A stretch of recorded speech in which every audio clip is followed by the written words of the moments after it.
Tom Blanton, the Director of Planning and Research at the National Security Archive.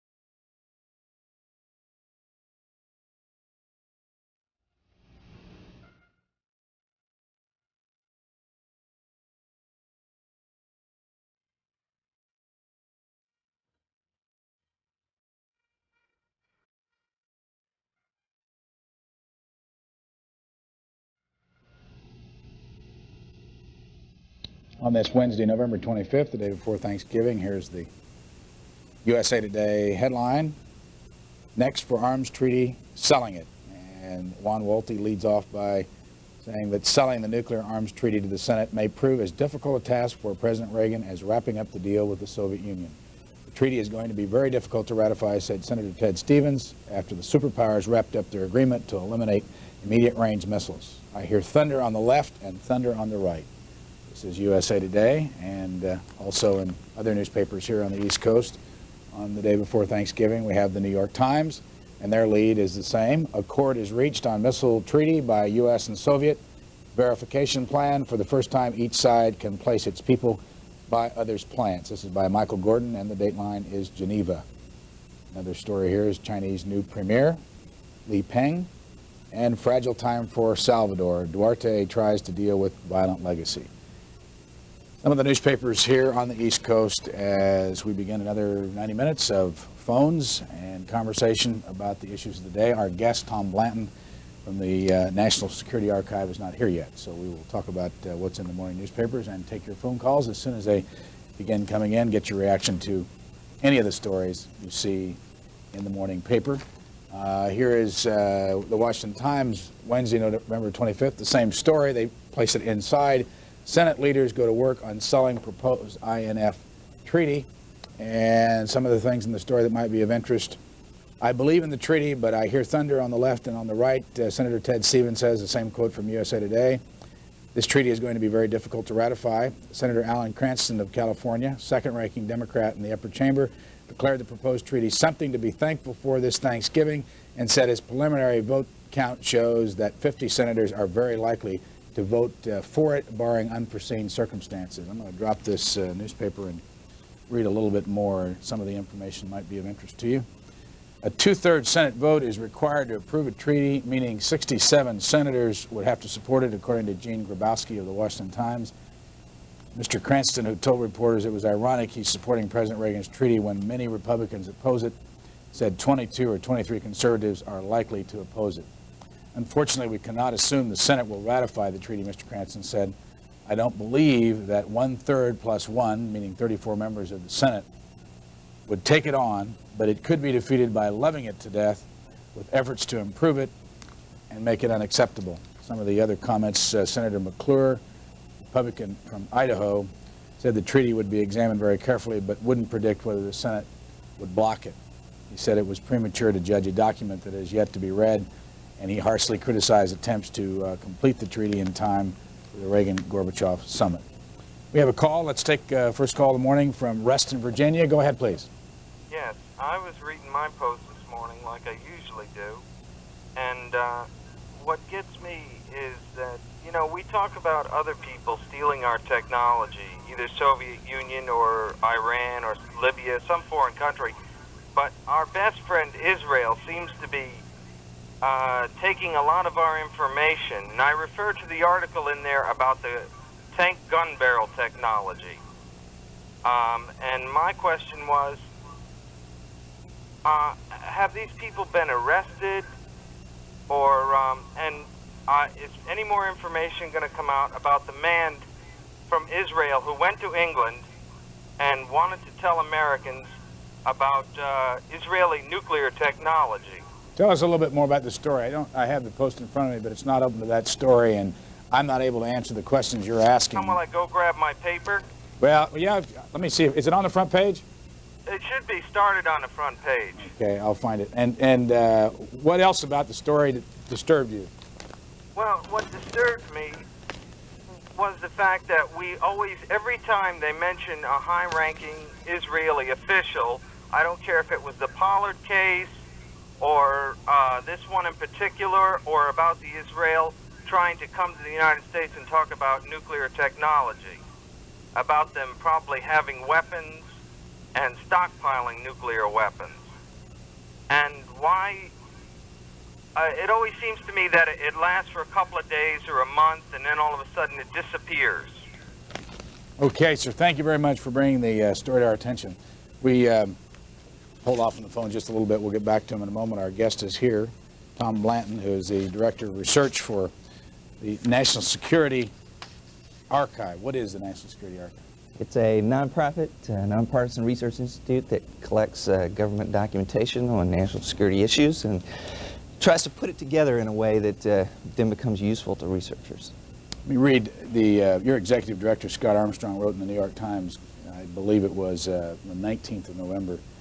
The final report of the majority of the Iran-Contra congressional committees has many spicy new details. Indeed, the report's careful exposition of facts makes possible many new conclusions, including some that will keep the staff of the independent counsel Lawrence Walsh on the public payroll well into the next administration. Sounds like he liked the report. He liked it and he didn't like it. I liked it and I didn't like it. On the one hand, it's a marvelous compilation of all the facts in one place, of this enormous scandal that involves so many levels of administration. On the other hand, it's really clear from the report that they didn't complete the job at all. There's really not a good discussion in there of Contra policy, which really was sort of the father of the scandal. It had all the same themes: the money off the books, government off the books, secret operators, proxy third countries, mercenaries, you name it. Same people in many ways carried over to the Iran-Contra scandal, but that story is really not in this report. This report is just focused on the diversion of money from the Iran arms sales to the Contras in Central America. There's a story, and I'm looking for it here this morning in one of the papers. Here it is, in the Washington Times. I wanted to get your response to it.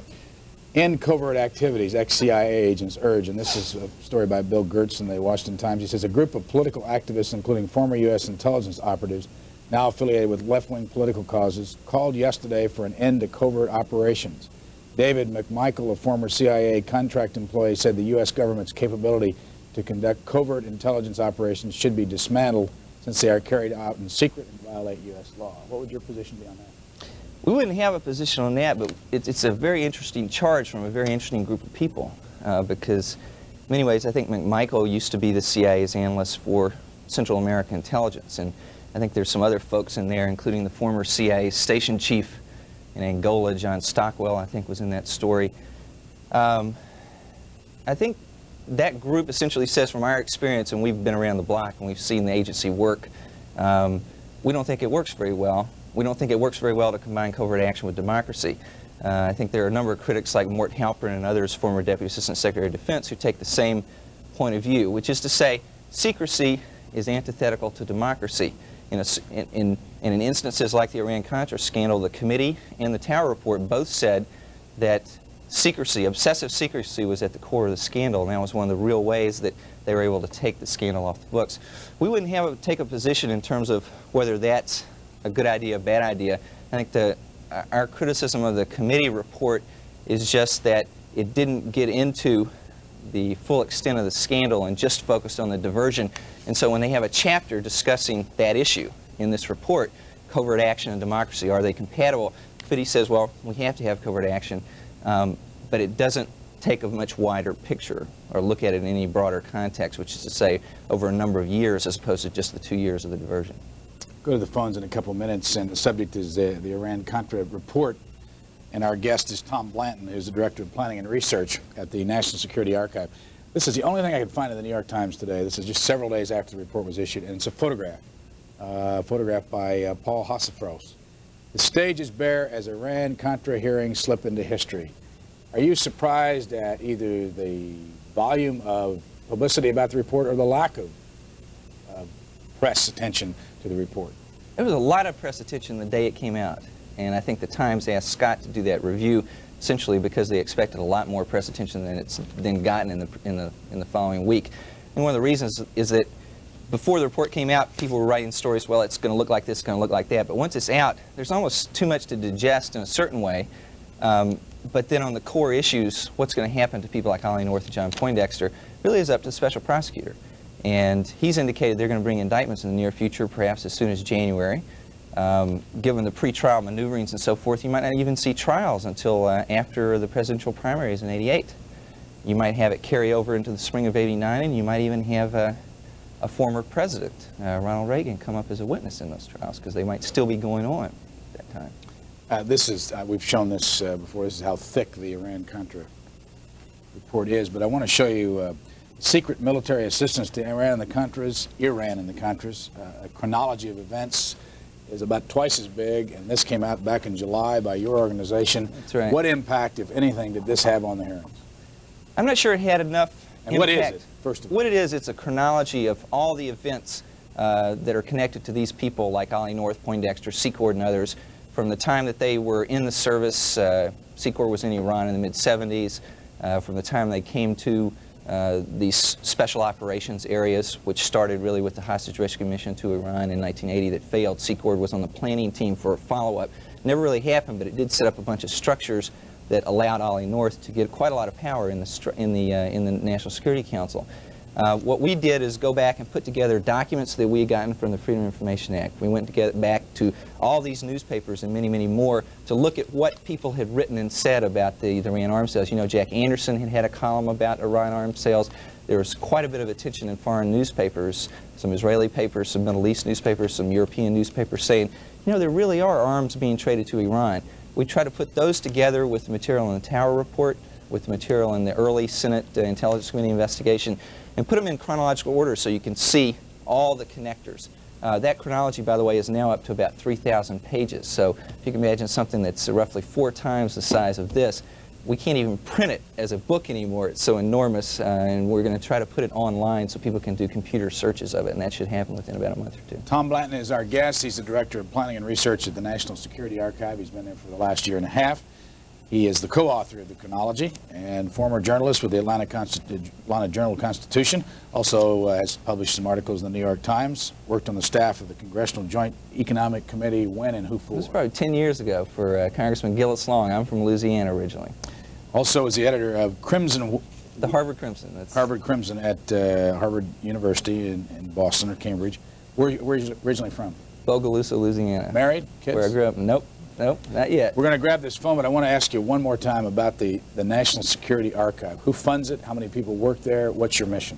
It's funded by Ford Foundation, MacArthur Foundation, Carnegie Corporation, New York. We're in there to try to put together all these documents, which otherwise just sit in different people's basements.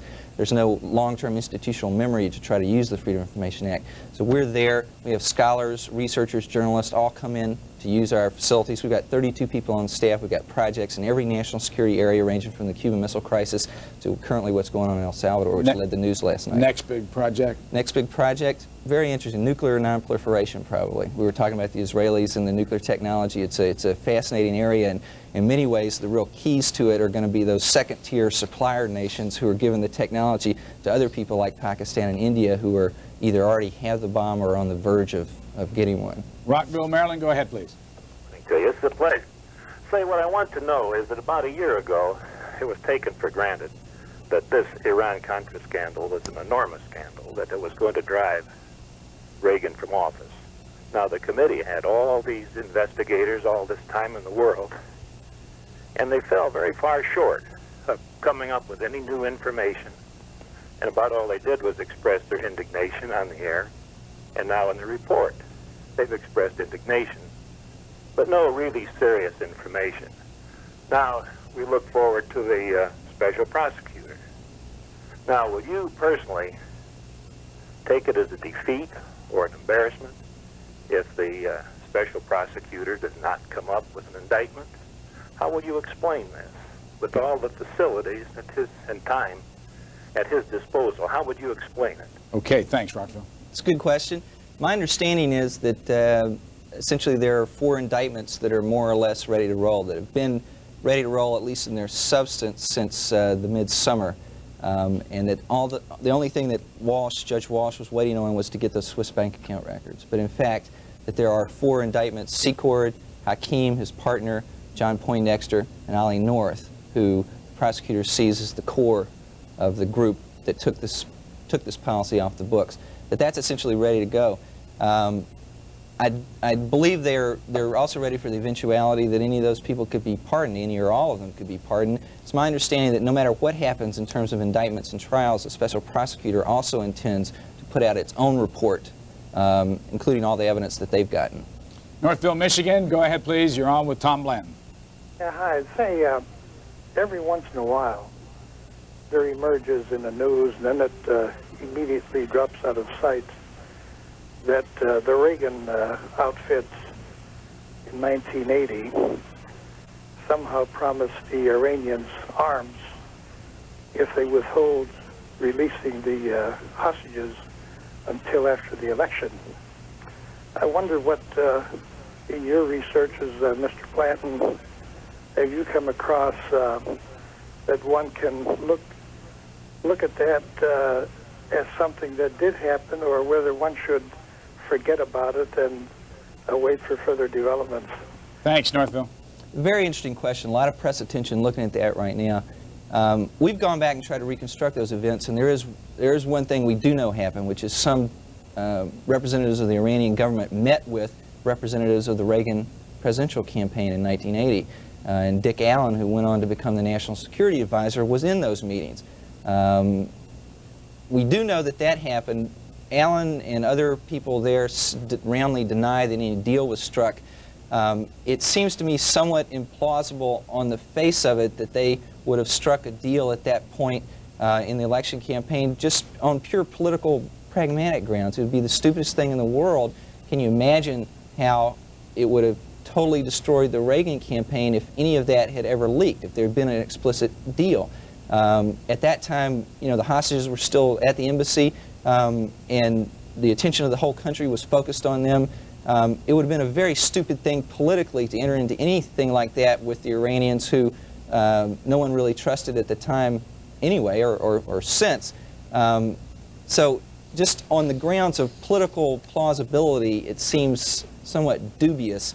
And I think further than that, I think Khomeini had already made up his mind that those hostages were not, Jimmy Carter was not going to get credit for those hostages, so one way or another they were going to hold them until the new president came in. But you notice he released them the day of the inauguration, so Ronald Reagan really didn't get the credit for getting them out either. It was very much the Iranians maneuvering our political system and our media to for their own benefit and to prevent anybody here from getting any credit. Fredericksburg, Virginia. Go ahead, please. Yeah, just a quick statement and then a question. First of all, I think it would be kind of ludicrous to dismantle a covert operation. I mean, I think it's time people wake up and realize that we do live in a real world and that we do have a lot of bad guys around us, and I think that we need something to probably, you know, help us stay one step ahead of these people. But anyway, back to the Iran-Contra thing. The report, I mean, what laws have been broken? Basically, a lot of people do say the Boland Amendment, but what laws have really been broken? I mean, indictments haven't been put out yet. Nobody's been prosecuted for anything. Nobody's been convicted of being guilty. If this were a criminal trial, it would have been thrown out of court because of everything that has been said. And, you know, people are basically judging this administration guilty before they've been proven so. And, you know, basically my feelings have always been that you're innocent until proven guilty. And if this were a real trial, I don't see how anybody could have a chance at anything. Thanks so much. Thanks, Fredericksburg. Good question. Actually, there are 2 people who've already pleaded guilty to defrauding the U.S. government. One's named Carl Channel and the other's named Richard Miller, and that came down at the very end of March, beginning of April, before these hearings even started, and that gave an outline of what indictments were to come, because the co-conspirator in both of those criminal indictments that both Miller and Channel pleaded guilty to was Oliver North, except that indictment has not dropped yet. It's my understanding the reason it didn't drop at that time was because there were a series of other counts besides defrauding the government that the prosecutor was looking at going after Ollie North on. Beyond that, in this report, there are a series of laws that are laid out in terms of the specific requirements of each that seem to have been broken in this affair. Prominently, there's section called 1001, which makes it a felony to make a false statement to the U.S. government. So all that false testimony to Congress, those can be felony counts. There's also a law called the Arms Export Control Act, which there were controls in there in terms of shipping weapons to countries that are on the terrorist list like Iran. There's a series of others, Appropriations Acts, Economy Acts, beyond just the Boland Amendment. The problem there is that it doesn't have any criminal penalties. But if you have the Boland Amendment as one in a series of statutes that this group of players have violated, then you're talking about a larger conspiracy indictment, and that's my understanding of what the special prosecutor is going after. Gentleman referred to our earlier story that we were talking about in which Mr. McMichael, David McMichael, a former CIA agent, who is now with the Christic Institute, had suggested that covert operations were not necessary. I want to mention to our audience that we're going to have Dan Sheehan, the General Counsel of the Christic Institute, on the program this evening. That's Wednesday evening at 7 o'clock East Coast time, and that he will also have Cliff Kincaid at this table with him as the Director of Media Analysis of Accuracy in Media. But before we move on, quickly take the next call. The Christic Institute, how are we supposed to understand all these organizations like your organization and the Christic? Who is the Christic Institute from your perspective? It's my understanding they're a private Christian faith motivated public interest law firm, and they took on a case brought by a couple of journalists, I believe in Costa Rica, one of whom had been wounded in a bombing attempt on Eden Pastora's life. And these two reporters had done quite a bit of investigating and came up with a theory of how that bombing took place. Basically that other Contra leaders wanted to get rid of Pastora because he was a challenge to their overall leadership and he didn't cooperate with the CIA. So the reporters alleged that, and then I think the Christic Institute took it up as a personal injury tort suit, but stretched it to include the whole array of people in a RICO. It's a racketeering conspiracy notion. From your perspective, they do good work? I think we don't agree with that theory of how the Iran-Contra scandal came about. I think they focus very much on what they call a racketeering criminal conspiracy that they claim smuggled drugs to fund the Contra war and so forth, and it's pretty much focused on the Costa Rica side of things. And the researches that we've really done to try to reconstruct the policy and what happened, we've looked a lot more at the Honduras side, which is where most of the money went, which is where most of the Contras are, which is where the CIA presence really was. You have this fixation by Ollie North and others on the southern front in Costa Rica because they really wanted to get something started and never quite managed to get anything off the ground. I think that suit really doesn't get at, because it has to look at private actors, doesn't get at the governmental sources for a lot of this policy, and we have some problems with the scope of that suit. Escudero, California, go ahead, please. You're on the air. Go ahead, please. Yes. Good morning. My name is Christopher, and I've been former Assistant Chief of Naval Personnel for Morale Services, and I'd like to know what in the devil your newspaper has to justify our presence in the Persian Gulf War. I think he's way off the subject here. We were really talking about the Iran-Contra hearings, and Mr. Blanton does not work for a newspaper. He works for the National Security Archive. And while we wait for another call, let me go back to what we were talking about with the Christic Institute. Why do you do what you do personally? Why are you in this? Because I believe that the government has an obligation to its citizens, and that citizens have an obligation to their government, which is to say accountability. The Freedom of Information Act really is a key, certainly in its implementation, but as a symbol as well of the trust that the Constitution places in the people, that the people ought to be able to know what's going on at the policy level. So when we go after, we're not interested in the technical details of a satellite, but we are. That's the kind of stuff the Soviets really are interested in. What we're interested in is the policy decision about how we should go about whether we should have a satellite and what our allies should know about it and what the use of that information is and what that satellite should look at in terms of our being able to verify things like a test ban treaty or other issues. But at the policy level, too often the national security policy gets debated in this among a very small elite of people with very specialized knowledge, and those issues don't get out to the public. So our goal is to get that out and to use the government's own documentation. San Antonio, go ahead, please. Good morning. Morning. First of all, just a quick aside. One of your first callers, I think it was the first caller, mentioned something about the Israeli citizen who had been detained, or I think he's in jail in Israel, for talking about their nuclear capability. And I wonder if you could answer that as well as possible, where he is now and what the situation is. But what I really wanted to ask was about the Iran-Contra, was about Fawn Hall. We know she admitted that she shredded papers, secret papers, classified papers. Now she's working in the Pentagon, where she probably, maybe, is still, I mean, with her mindset, who knows that she might not be still shredding some papers. Tom? That's a interesting notion. My understanding is that she's been taken out of handling classified materials. But beyond that, it's my understanding she's not being prosecuted for what she did, because she did it essentially under orders, and she has immunity as a witness, and she has testified pretty forthrightly about the ways in which Oliver North and others got her to do that. So on the one hand, she doesn't bear nearly as much of the blame for the shredding or the obstruction of justice and so forth as her superiors do. And on the other hand, it's my understanding her line job at this point does not include handling those documents. Los Angeles, you're next. All right. Yeah, you said something about how you thought it was just impossible or very improbable that the Reagan people could have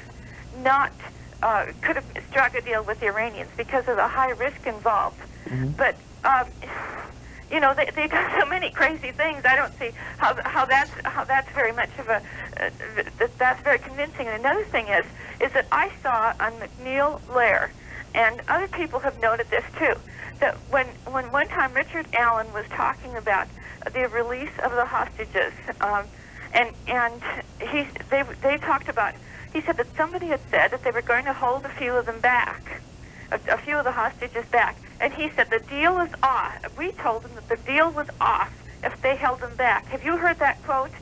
And have you heard that one? It would be simple to research. I mean, it was on McNeil Lair, and it just. How long ago, caller?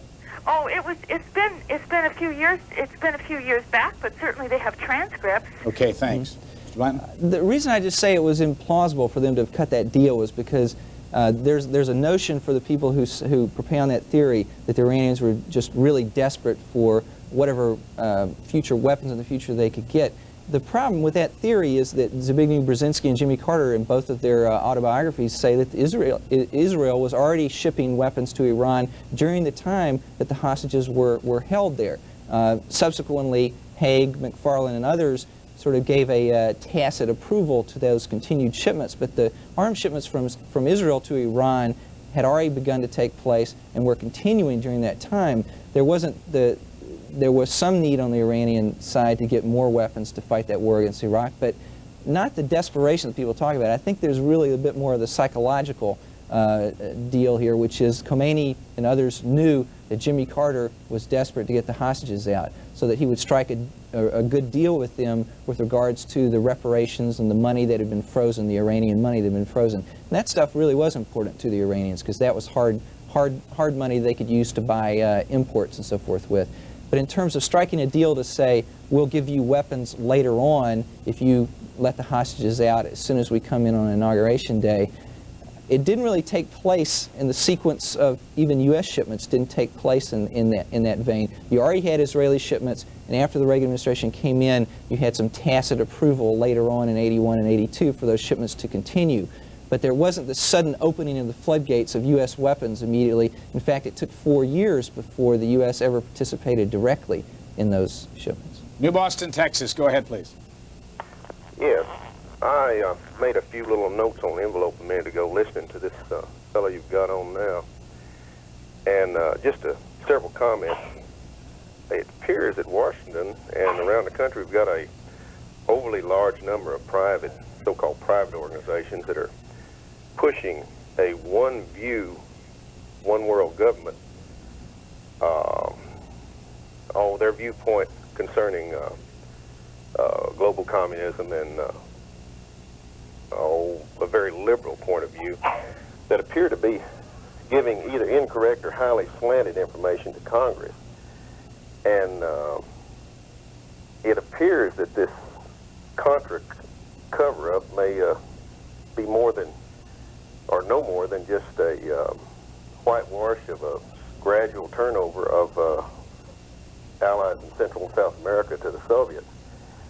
And why castigate our own covert operations when we have a sort of hands-off policy toward KGB operations? Let me ask you, caller, are you suggesting that our guest and his group, the National Security Archive, is a part of that liberal one world group you're talking about? Well, it appears that he's pushing the same point of view of organizations like the Aspen Institute, the Pacific Studies Institute, Better World Society, organizations like it. Okay. What do you think, Mr. Blanton? We're not associated with any of those, and we're really much more focused on how U.S. government policy comes about. And we use the government's own documents to get them out to people who can use them. So if it's you know, anything from Soviet human rights violations in Afghanistan to violations of human rights by death squads in El Salvador that the U.S. government funds, we would get all that material out to all comers. Can any citizen that wants to get these documents? Absolutely, and we're trying to publish them. In fact, we're negotiating with a publishing company right now, just as an author would negotiate with a book company, to publish these document sets on microform to get them out into every university library in the country if we can. Do you have a big storage area? We've got a pretty good storage area that's really full up of boxes full of documents. Now, we're located at the Brookings Institution Annex. How old is this organization? We're 2 years old. So we're a baby organization. And you said earlier you're funded by the Ford Foundation, MacArthur Foundation, and Carnegie, which are the three largest foundations in this country who sponsor scholarly research into foreign affairs issues. What's your budget for a year? Budget's about $1 million. Nevada, California, you're next. Yes, good morning. Just listening to, to the callers calling in, it seems to me that a lot of them really don't understand what the purpose of the Iran-Contra hearings is all about. It seems like, they have sort of chastised the committee for not going into areas which really they were not committed to go into in the first place. So it did leave a lot of questions unanswered. But just a couple of things I was curious about. The people who are the sort of the executive heads of the Contras, like people like Calero, which is a name I hear all the time, but you don't hear any of those other names of people that were sitting down in Miami sort of directing the traffic, who don't get out there in the trenches and get their boots dirty. And I was curious about, number one, who are these people? How do they make a living? Are they devoted full time to directing the Contra missions? Where's their income come from? Did they flee Nicaragua with lots of money so that they can live as comfortably as I understand they live without having to do anything other than than just draw on their on the stuff they fled with? Or is money being channeled to them, and is there any accounting of it? For example, I never been able to read any place where so-and-so was actually in charge of taking care of the arms, that so-and-so then was in charge of taking care of the food. There doesn't seem to be anybody on the other end who is receiving it and responsible for distributing it. That is one question. Second question is, with regard to the Iran arms sale and the Export of Arms Act notwithstanding, when you take a look at it, and certainly nobody wants to get into impeaching not Nixon, but Reagan. Nobody wants to get into that. But when you take a look at the whole thing and the restrictions placed on people in this country from doing business with Iran because they are considered an enemy, and considering the charges the Republicans and the administration throw at Democrats for giving aid and comfort to an enemy, it would seem to me that Reagan has really committed an impeachable offense because he gave aid and comfort to an enemy. Okay, thanks. A lot on the plate there. You know anything on the plate there. You know anything about the Contras in southern Florida? We've done quite a lot of research on them, and essentially there was a good story in the Miami Herald a couple of weeks ago that just said the Nicaraguan exile community is very divided, and the Contra leadership that we think of as representing all that community are essentially a very small faction of the whole. And there are quite a few people who are angry who see the people who are the current Contra leadership, this is other Nicaraguans in exile, as monopolizing the U.S. money, monopolizing the access to the U.S. government. And so there's quite a bit of friction there in terms of where they get their money. One of the exhibits in the Iran-Contra hearing showed that Ollie North had was paying about $200,000 to Calero, about half of it in salary each year and about half of it expenses. That Alfonso Robello, who is one of the other 3 members of the directorate, was getting $10,000 a month, and Arturo Cruz was getting $7,000 a month. There's this wonderful little cable where they Arturo Cruz and Ollie North haggle about what kind of salary he's going to be paid from the enterprise. Now, I couldn't answer that question, where's the money coming from? I would assume that it's been coming from the $100 million that the U.S. taxpayers put up for the Contras, and that there's an internal, the CIA manages that money. But during the period of the Boland Amendment, Ollie North managed the money, and that's what he was paying the Contras. In terms of whether they live well, I'm sorry, go ahead. I just wanted to ask you about the impeachment. We got another call. Yeah, that's an interesting question. I think from the beginning of the hearings, Congress decided they weren't going to go after an impeachment, that it was, in a sense, too late in the Reagan term. If this had happened, say, in the same timing as Watergate happened, which was essentially right after an election, so that you were looking at 4 years of administration, this scandal didn't break until the year before the last year. And so Congress, I think, from the very beginning decided it wasn't going to get into the impeachable offense, and I think only a few members of Congress even mentioned it over time. I think that was a political decision from the get-go. They just didn't want to get into it. Edison, New Jersey, go ahead, please. Yes, I have a kind of a multiple set of questions. I'm a writer, and I think what you're doing is extraordinary. It's unfortunately only have $1 million. But one question is... You can come up with more, we'd take it. Yeah. One question is, for the Kerry hearings, will we ever be able... Let me get all my questions in. Will we ever be able to get access to the full transcript of those hearings that concern the Contra involvement with narcotic smuggling? Senator John Kerry of Massachusetts. Yeah, another question also is,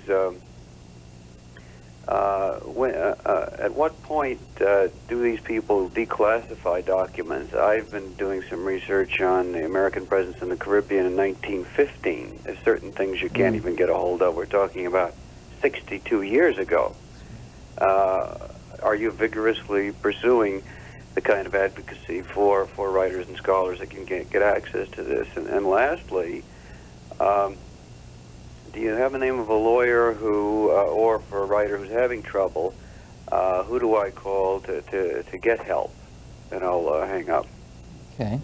I'll go last first. You can call us at the National Security Archive. We have several people on staff, several lawyers on staff who do this full time. In fact, we have on staff the retired former director of the Justice Department's own Office of Information Appeals, who handles our appeals with agencies, which is the kind of expertise that individual scholars and writers almost never have access to. We'd be glad to help you out to whatever extent. Our phone number is 202-797-0882. You can ask for me, Tom Blanton, or you can ask for our special counsel, Quinlan Shea, who handles a lot of this and gives advice.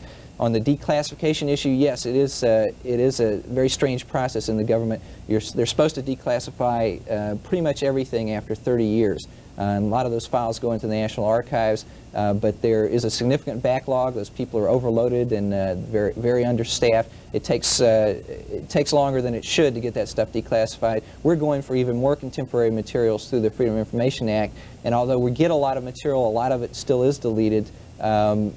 You have to have, in a sense, the ability to stick around, the institutional memory to follow through. Most writers, most researchers work on a deadline, and so the delays just mean that the material is not useful to them. And the last part of that question, I guess, was Senator Kerry's hearings. Will there be a full transcript? Yes, it's my understanding they're going to be printing their complete hearings and exhibits, but they're in the middle of their investigation. They're still having closed hearings and so forth on witnesses that have come out of the woodwork. They've got a former farmer in Costa Rica, still in Costa Rica, who was involved in some of the early shipments to the Contras and was a good business partner of a fellow named John Hull, who's been accused of all kinds of things.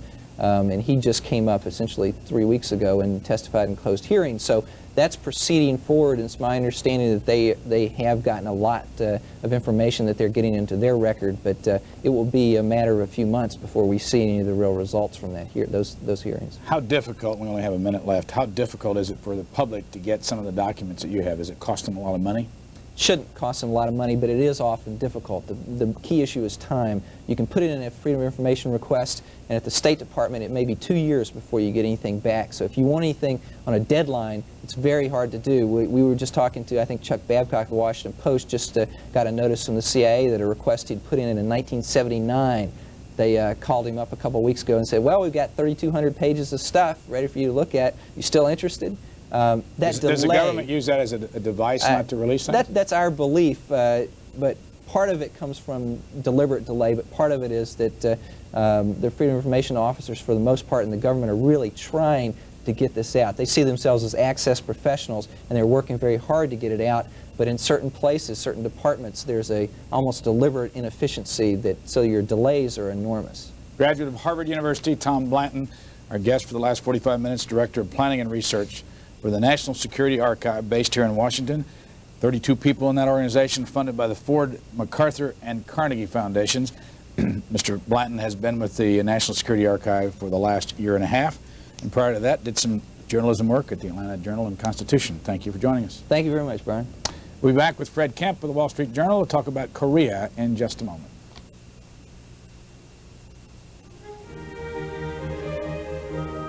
Good morning. You're watching C-SPAN. It's Wednesday, November 24th, and in just a moment, we'll pause to look at today's program schedule. But first, this program reminder.